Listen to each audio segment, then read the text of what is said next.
नमस्ते बच्चों, my self Jaiswal sir. हम पढ़ रहे हैं class 10th mathematics, that is the pair of linear equations in two variables. Pair of linear equations in two variables.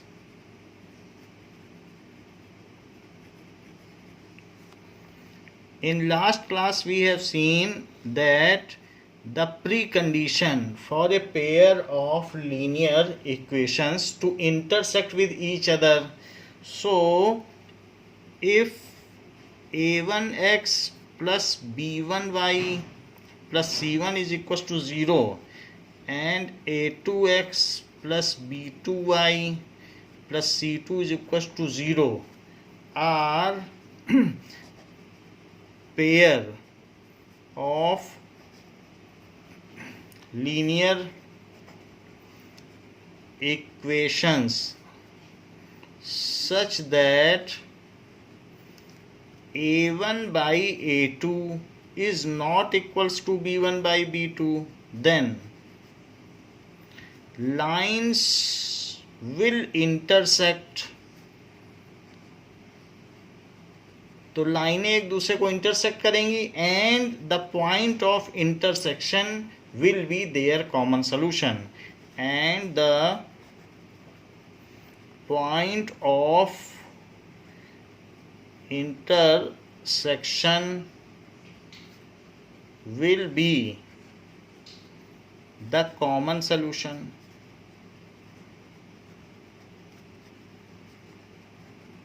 ये बात हमने लास्ट क्लास में देख ली थी और इस पर एक एग्जाम्पल भी कर लिया था, एग्जाम्पल 1। और दिस इज द ग्राफ जो कि हमने ड्रॉ किया था, और 4 इसका कॉमन सोल्यूशन आया था, जिसमें हमने देखा था कि अखिला ने 4 राइट्स ली हैं और 2 हुपला खेले हैं। So this was the common solutions. 2 linear equations हमने बनाई एल्जेब्राइकली और फिर उनको ग्राफ फॉर्म में दिखाया, और जो ज्योमेट्रिकल रिप्रेजेंटेशन किया, तो जो उनका इंटरसेक्शन पॉइंट आया, that is the common solution for both, because this point passes through both the equation, तो वो कॉमन सोल्यूशन हो गया। अब हम देखेंगे कि जो लाइंस होती हैं वो 3 तरीके की हो सकती हैं, या तो इंटरसेक्ट करें, otherwise they will be parallel, और दे आर कोइंसिडेंट। तो हम अदर कंडीशंस देखेंगे। सो ऐसा भी हो सकता है कि लाइंस पैरेलल हो जाएं। सो जो पेयर ऑफ लाइंस हैं वो कैसी कैसी हो सकती हैं? पेयर ऑफ लीनियर इक्वेशंस, या तो वो हमें they are consistent, lines consistent होंगी, या लीनियर इक्वेशंस क्या होंगी? भरोसेमंद, कंसिस्टेंट, या फिर क्या हो सकती हैं? इनकंसिस्टेंट। कंसिस्टेंसी का क्या मतलब है? Give solutions. उनका कुछ ना कुछ कॉमन पॉइंट होना चाहिए, and they do not give solution, वो सॉल्यूशन न दें। अगर सॉल्यूशन दे रही हैं तो 2 कंडीशन हो सकती हैं, या तो देयर इज यूनिक सॉल्यूशन, एक ही सॉल्यूशन दें। जैसे अभी 4 हमने देखा है, एक पॉइंट पे इंटरसेक्ट कर रही हैं, और ये infinitely many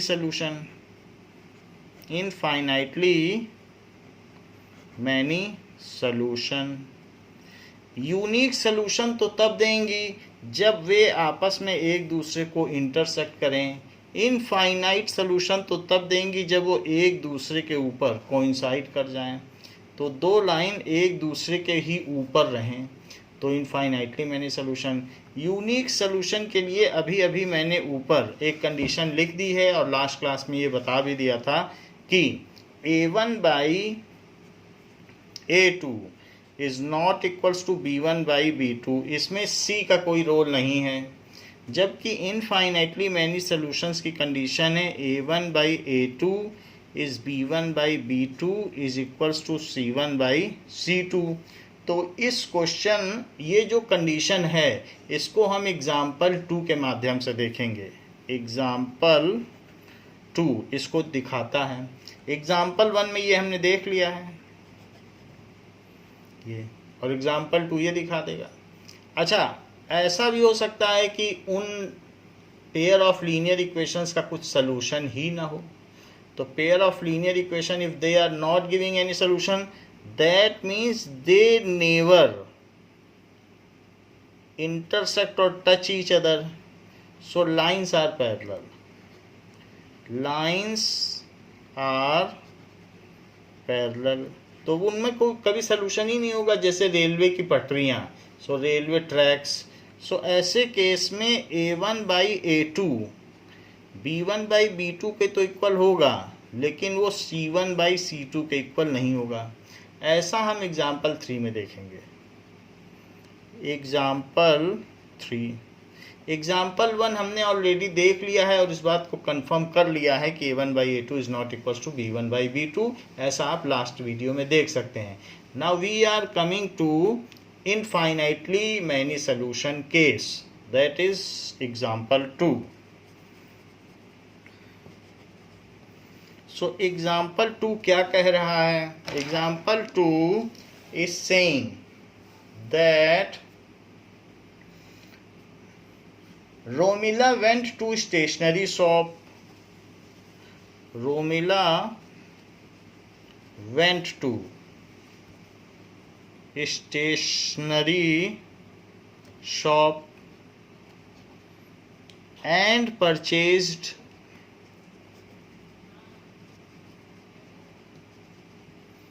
two pencils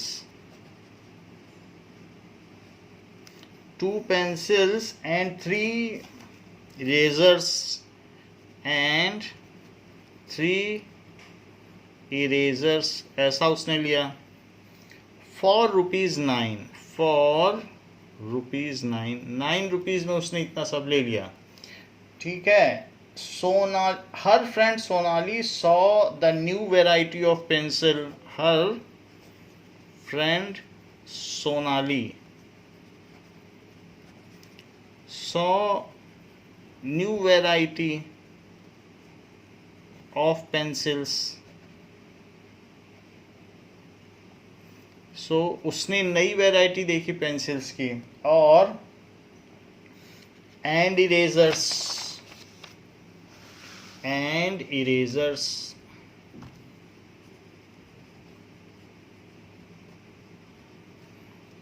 with Romila. She also bought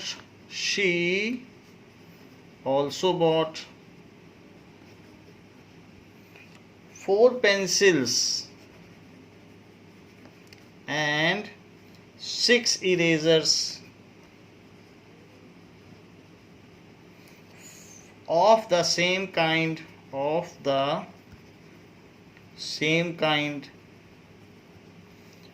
for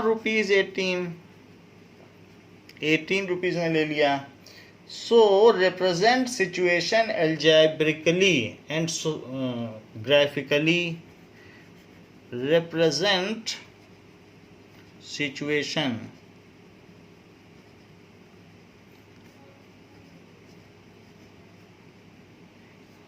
so algebraically and graphically. देखो, सबसे पहले रोमिला ने क्या किया? उसने 2 pencils and 3 erasers लिए। Let cost of each pencil ₹X and cost of each eraser ₹Y. तो उसने रोमिला के केस में अकॉर्डिंग टू क्वेश्चन उसने 2 पेंसिल लिए, तो उसने कितना पैसा खर्च किया होगा? 2x, क्योंकि एक पेंसिल x रुपीज़ में है तो 2 पेंसिल्स 2x में है। और उसने 3 इरेजर्स लिए, तो 3 इरेजर्स 3y में होगा, 3 × y। लेकिन उसने कितने रुपए खर्च कर दिए? 9 रुपीज़। जबकि उसकी दोस्त सोनाली ने 4 पेंसिल्स ली हैं और 6 इरेजर्स। तो सोनाली ने तो 4 पेंसिल ली हैं, तो उसने 4x रुपीज़ खर्च किए, और इरेज़र वो भी सेम काइंड की ही हैं, और इरेज़र कितनी ले ली? 6, तो 6 इरेज़र ले लिया, और उसने 18 रुपीज़ खर्च किए। Now these are the algebraic situations. So these are above are the algebraic representation of given condition. ये लिखना होगा, above linear equations are algebraic representation of given condition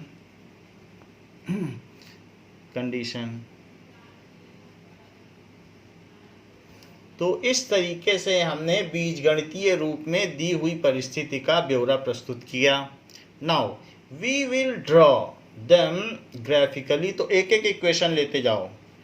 2x + 3y = 9। सबसे पहली कंडीशन लीजिए, y को x के terms में express करें। 9 - 2x, तो y क्या हो गया? 9 - 2x/3। ऐसे कर लो। अब इसके लिए आप एक टेबल बनाइए और 2 पॉइंट्स लीजिए। ऐसे पॉइंट्स लेने की कोशिश करें जो डेसिमल में ना आए। तो मान लीजिए अगर मैं x को 0 रखूं, तो 0 रखने पर यहाँ देख लो, अगर x को 0 रखा जाए, सो 9 - 2 × 0/3। अब 2 × 0 से क्या होगा? 0 आ जाएगा, तो 9 - 0 तो 9 ही रहा, तो ये कितना आ गया? 3, तो y3 हो गया। अब अगर x को आप 3 ले लो, तो 3 लेने से क्या होगा? ज़रा देखें कि x = 3, तो y = 9 - 2 × 3/3, 9 - 6/3, दिस = 3/3 = 1, तो y1 आ गया। तो ये हमारी इस इक्वेशन का रिप्रेजेंटेशन है। ठीक इसके ऊपर यही चीज़ लिख लें, दैट इज 2x + 3y = 9। अच्छा, सेकंड इक्वेशन क्या है? सेकंड इक्वेशन, तो पहली इक्वेशन आपने ये ले ली थी, तो फर्स्ट इक्वेशन की कंडीशन आपने ली और फिर उसके बारे में टेबल बनाई। सेकंड कंडीशन है 4x + 6y = 18। So this is 4x + 6y = 18। ये सोनाली की कंडीशन है। सोनाली ने ऐसा किया है, उसने 18 रुपये खर्च किए हैं, तो 6y = 18 - 4x, ये चीज़ हो गई। सो बताओ y क्या हुआ? 18 - 4x/6। अब इसी में नीचे 6 लगा दिया। ठीक, तो अब जरा हम देखें,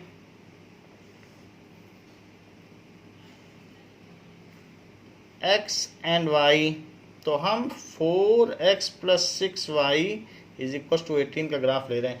ऐसी कोई वैल्यू सोचो कि मान लो मैंने 0 पुट कर दिया। 0 पुट कर देने से फ्रैक्शन नहीं आएगा, इंटीजर ही आ जाएगा। x को 0 पुट करो, तो y = 18 - 4 × 0/6। तो 4 × 0 तो 0 ही होता है, और 18 में से 0 जाने पर 18 ही बचता है, तो ये 3 हो गया। तो x को 0 पुट करने पर ये 3 आ गया, और यदि x को 3 पुट किया जाए, तो देखो 18 - 4 × 3/6, ये 18 - 12/6 आ जाएगा, जो कि 6/6 आ जाएगा, और वो 1 हो जाएगा। तो इस तरीके से यदि x को 3 पुट किया जाए तो y 1 है। तो देखा जाए तो दोनों ही कंडीशन में 0, 3 और 3, 1, और 0, 3 और 3, 1 सॉल्यूशन हैं। तो इस चीज़ को अगर हम ग्राफिकली रिप्रेजेंट करें तो किस तरीके का रिप्रेजेंटेशन होगा, इस चीज़ को भी देखा जाए। सो ग्राफिकल रिप्रेजेंटेशन में हम ऐसा करते हैं 0 3 एंड आ रहा है 3 1। तो हमारा कोई सेकंड, थर्ड या फोर्थ क्वाड्रेंट पे वैल्यू नहीं आ रही है, तो इस तरीके से हम क्या करेंगे, ज़्यादा उसको स्पेसिफाई नहीं करेंगे, सिर्फ हम ऐसे ड्रॉ कर लेंगे। फर्स्ट क्वाड्रेंट के ही सारे पॉइंट्स हैं हमारे, तो फर्स्ट क्वाड्रेंट में ही हमने इसको ड्रॉ कर लिया है, ज़्यादा सेकंड और थर्ड क्वाड्रेंट पे नहीं जाएंगे। ज़रा ये देखो, तो यहाँ पर 1 2 3 4 5 6 7 8 और ये -1 सिर्फ एक ले लिया निगेटिव। यहाँ पर भी -1 एक ही ले लो या -2। तो 1 2 3 4 5 6 7 8 9 10 11 ये ले लिया। नाउ अब जरा देखिए, this is the graph regarding, ये y एक्सिस हो गई, तो y डैश यहाँ लिख दीजिए, इसको लिखिए x, this is x dash, ये ओरिजिन है तो o लिख दें, और यहाँ पर सबसे ऊपर लिख दें y। अब हमारे पास जो जो पॉइंट्स आए हैं रोमिला और सोनाली के, उसको हम ड्रॉ करें कि रोमिला और सोनाली ने क्या क्या किया। तो पहले रोमिला का देखो 0 3 और 3 1, तो यहीं से ओरिजिन से x की तरफ 0 चलो यानी न चलो, अब फिर जहाँ तक x चले हो अब 3 चलो y की तरफ, तो एक ये पॉइंट हो गया, दैट इज 0 3 और 3 1, तो 3 चलिए x की तरफ, फिर यहाँ चलिए 1, सो दिस इज 3 1, ऐसे हमने ड्रॉ कर लिया। इसको ड्रॉ करने के बाद इन दोनों पॉइंट्स को आप मिला दें, जो भी ये पॉइंट्स हैं उनको आप मिला दें। नो, ये मिला दिया। इसको मिलाने के बाद इस पर वो इक्वेशन लिख दें जो आपकी थी, that is 2x + 3y = 9। So 2x + 3y = 9। लेकिन जो सेकंड केस है वो भी 0 3 और 3 1 ही है, तो यही पॉइंट आएंगे। तो आप चाहें तो इसी पर दूसरी लाइन फिर से ओवरलैप कर सकते हैं, वरना इस लाइन को ऐसे ही रहने दीजिए, ज़्यादा इस पर ओवरलैपिंग ना करें। तो और नहीं तो बहुत सावधानी से करें, डबलेट नहीं दिखना चाहिए, बस उसी को डार्क कर दें। दूसरी लाइन भी यही होगी, क्यों वही होगी, क्योंकि पॉइंट 0 3 और 3 1 है, 0 3 और 3 1, ये देखो 0 3 और 3 1, और इसकी इक्वेशन है 4x + 6y = 18, तो इसी के ऊपर लिख दें 4x + 6y = 18। तो ये हमारा ग्राफ हो गया जिसमें दोनों इक्वेशन दिखाई गई हैं, दोनों को लिख दिया गया है, और ऐसा है। वास्तव में देखा जाए तो इसी इक्वेशन में 2 से मल्टीप्लाई कर दो तो 4x + 6y = 18, तो उससे कोई चेंज नहीं होता है। लीनियर इक्वेशन में 2 से करो 3 से करो, उससे क्या फ़र्क पड़ेगा। तो वही उन्होंने 2 से मल्टीप्लाई कर दिया, तो क्या ग्राफ बदल जाएगा, ग्राफ थोड़ी ना बदलेगा। और ऐसा करने पर इसमें और इसमें का जो रेशो भी आएगा वो भी इक्वली आएगा, क्योंकि 2/4 = 1/2, 3/6 वो भी क्या हो जाएगा 1/2। तो ये सारी चीज़ें हम देखें, तो ये तो हमारा ग्राफिकल रिप्रेजेंटेशन हो गया। Now we will come to conclusion. तो कंक्लूजन क्या है कि देयर आर 2 इक्वेशंस। कौन कौन सी इक्वेशंस थी, 2x + 3y = 9, तो हम इसको 2x + 3y - 9 = 0 ऐसे लिख सकते हैं। ऐसा क्यों लिखा, क्योंकि a1x + b1y + c1 = 0, c भी इधर ही आना चाहिए। और उसी तरीके से 4x + 6y = 18, इससे क्या हो जाएगा 4x + 6y minus 18 is equal to 0। तो ये a2x plus b2y plus c2 is equal to 0। तो हमने उसी फॉर्म में लिख दिया, राइट हैंड साइड में कुछ नहीं होना चाहिए क्योंकि जो इसकी स्टैंडर्ड फॉर्म है उस फॉर्म में राइट में कुछ भी नहीं है, तो हमने कांस्टेंट टर्म को इधर ले लिया है। नाउ a1 b1 और c1 की वैल्यू लिखिए। तो a1 कितना है 2, b1 कितना है 3, यहाँ से देख के लिखिए, a1 2 है, b1 3 है, तो c1 कितना है, तो c1 इज -9, यहाँ से भी लिखो। a2 कितना है 4, b2 कितना है 6 और c2 कितना है -18। जब ये बात पता चल गई है तो a1 बाई a2 निकालो,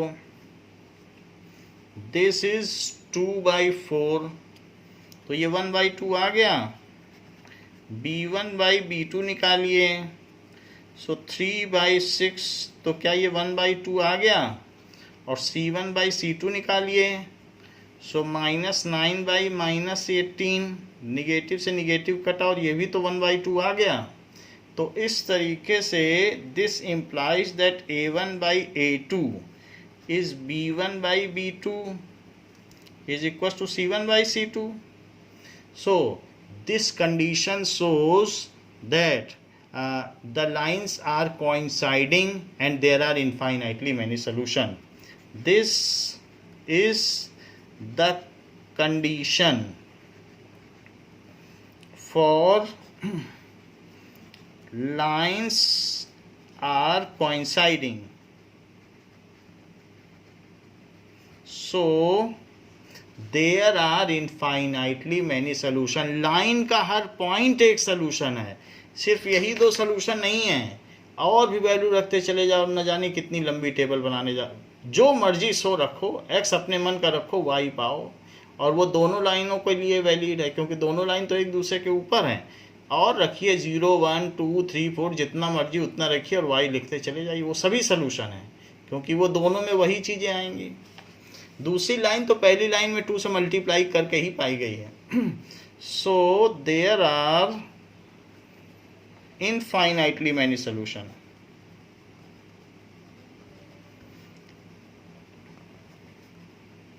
सिंगल लाइन के तो इनफाइनाइट सोल्यूशन होते ही हैं क्योंकि ग्राफ में x डालते जाओ y पाते जाओ। 2 लाइंस के केस में 3 कंडीशन होती हैं, या तो वे कट कर जाएं, या पैरेलल हो जाएं, या फिर ओवरलैप कर जाएं। तो 2 लाइंस के केस में 3 तरीके के केस अराइज करते हैं। सिंगल लाइन में तो हमेशा इनफाइनाइट सोल्यूशन होते हैं, ऐसा हमने 9th के एक सवाल में पढ़ा भी था। नाउ अब हम देखेंगे, जैसा कि हमने आपको बताया था कि एग्जाम्पल 3 वो पैरेलल लाइंस की कंडीशन बताता है। सो हम एग्जाम्पल 3 देखें। सो एग्जाम्पल 3 क्या कहता है कि 2 rails are represented by 2 rails are represented by the equations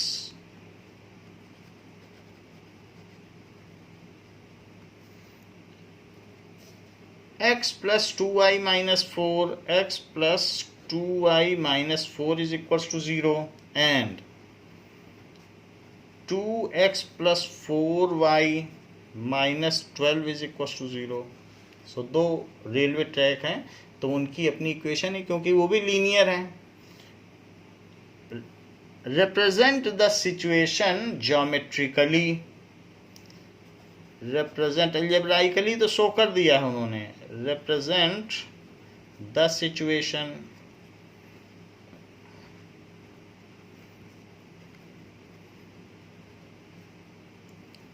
इसको ज्योमेट्रिकली आपको शो करना है। तो आंसर देखिए, पहली वाली लाइन उठाइए, x plus 2y minus 4 is equal to 0।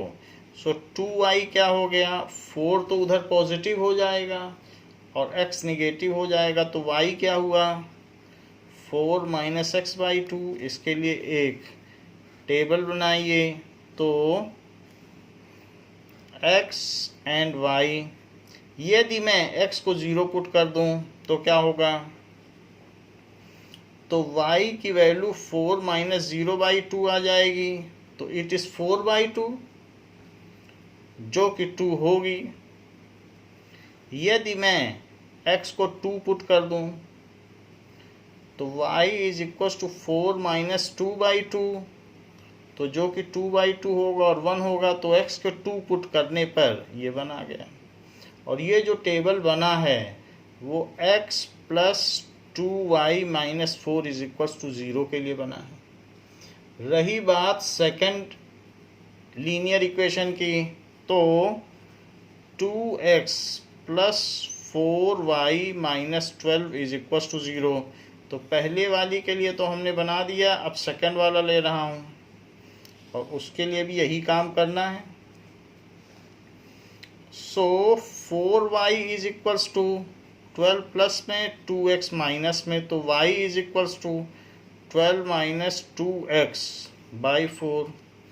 जरा देखिए, अगर यहाँ पर x को 0 पुट किया जाता है तो पुट कर दीजिए 0। So x is equals to 0, तो y is equals to 12 minus 2 into 0/4, so it is 12/4 is equals to 3 आ गया। अब x को कुछ और पुट कर दीजिए, मान लीजिए 2 पुट कर दें, सो x इज इक्वल्स टू 2, तो y is 12 minus 2 into 2/4। 2 into 2 क्या होता है 4, 12 में से 4 जाएगा तो 8 बचेगा, सो 8/4, तो 2 आ गया। तो x को 2 पुट करने से यहाँ 2 आ गया।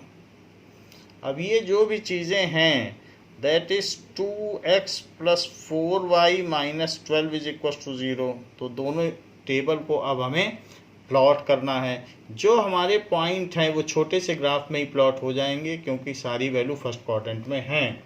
Now we will make graph of it.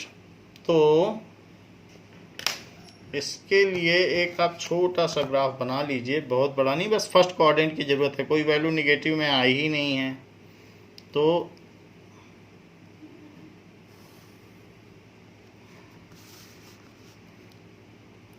ये हमने इसका ग्राफ बना लिया। तो ये ओरिजिन हो गया x डैश y डैश 1 2 3 4 5 6 7 8 -1 और इसके अलावा 1 2 3 4 5 6 7 ऐसा हो गया। तो अब हमारे पास जो कंडीशन थी वो सारे ग्राफ ड्रॉ किए जाएं। 0 2 पहले ड्रॉ करो, फिर 2 1, 0 2 करो।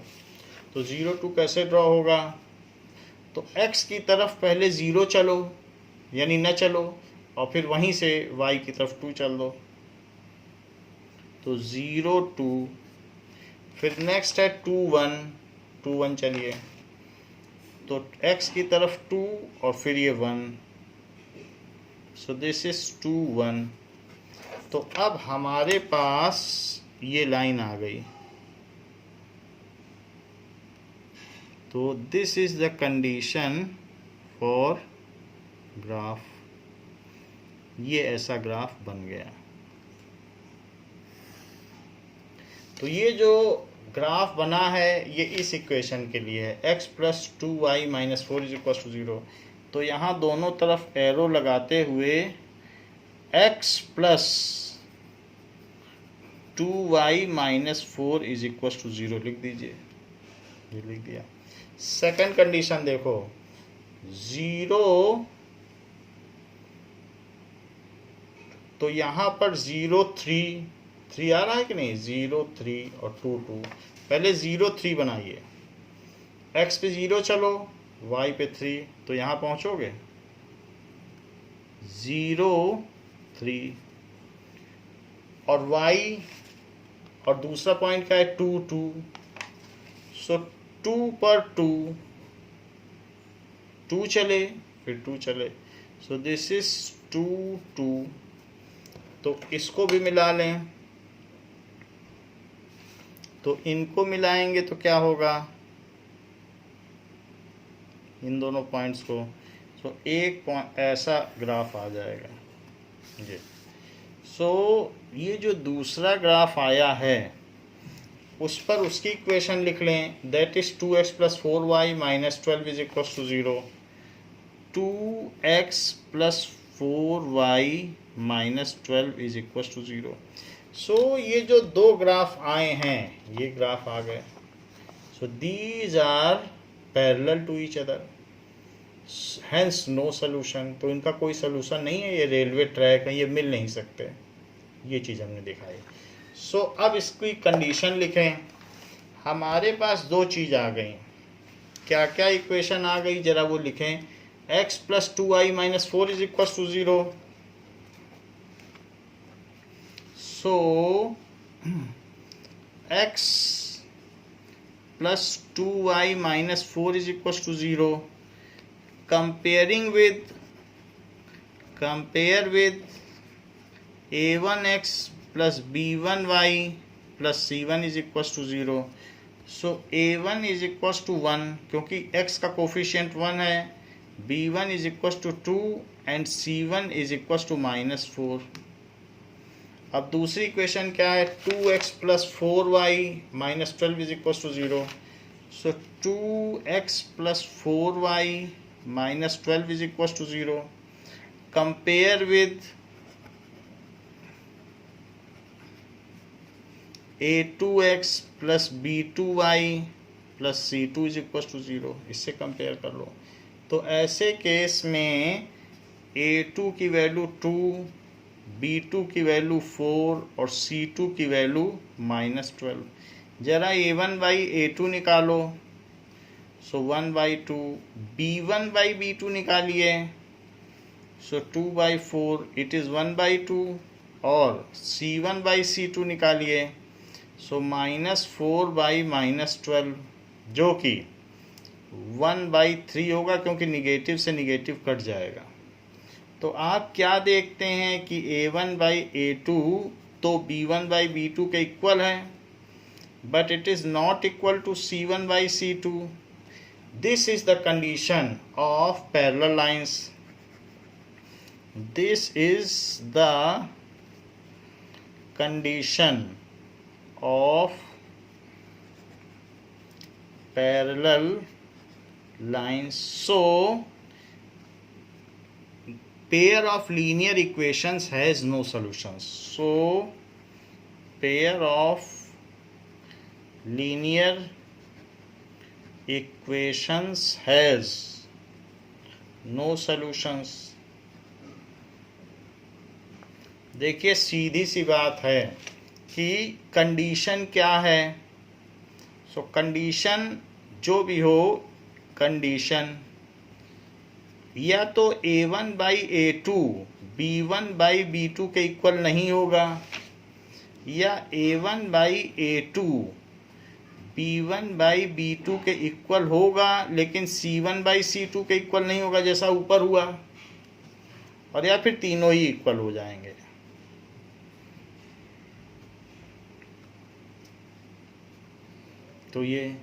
तो ऐसे केस में जो कंडीशन है, सो इस तरीके से उनका ग्राफ क्या होगा, इंटरसेक्टिंग लाइंस, इंटरसेक्टिंग। तो नेचर ऑफ ग्राफ क्या होगा, तो यह nature of graph intersecting lines होगा, ये पैरेलल लाइंस होगा, और ये हो जाएगा कोइंसाइडिंग लाइंस, एक दूसरे पर ओवरलैप करेंगे। नंबर ऑफ सॉल्यूशंस कितने होंगे, सो नंबर ऑफ सॉल्यूशंस इसमें होंगे यूनिक सॉल्यूशन, एक सॉल्यूशन होगा सिर्फ, इसमें नो सॉल्यूशन, और इसमें इनफाइनाइटली मैनी सॉल्यूशंस, और कंसिस्टेंट भरोसेमंद है कि भरोसेमंद नहीं है, कंसिस्टेंट और इनकंसिस्टेंट। तो चूंकि ये सलूशन दे रहा है तो कंसिस्टेंट, ये सलूशन नहीं दे रहा है तो इनकंसिस्टेंट, और ये सलूशन ये भी तो दे ही रहा है तो इसलिए क्या हुआ, consistent.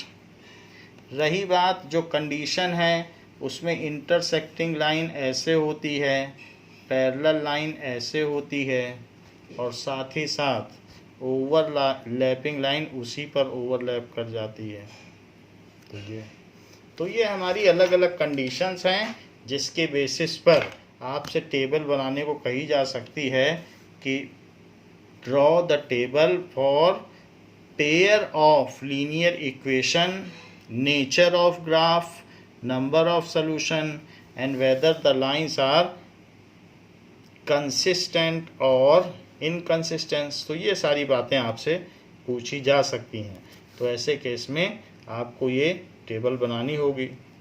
Because on this basis we head towards the first exercise, इसी से हमारी फर्स्ट एक्सरसाइज आगे चलेगी।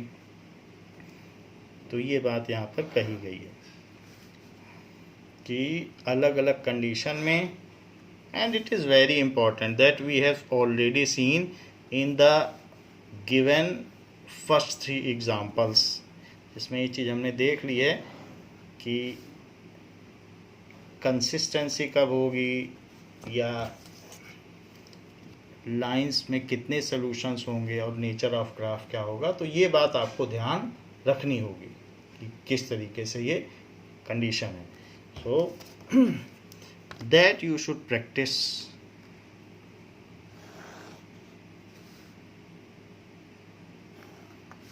तो इस चीज़ को आप प्रैक्टिस कर लें, और ये टेबल आपके बुक में भी बनी हुई है कि ये कैसी होगी और ग्राफ इसका कैसा होगा। Now that we will see in this case, ये हमारे बुक में यहाँ पर दिया गया है टेबल 3.4 की लाइंस कैसी कैसी हैं, तो उनका नेचर कैसा कैसा है और वो कंसिस्टेंट है कि नहीं है, ये इसमें दिया गया है टेबल 3.4, आप देख लें। तो बच्चों इस क्लास के लिए इतना ही। इसके आगे हम जो एक्सरसाइज है वो नेक्स्ट क्लास में करेंगे। थैंक यू बच्चों।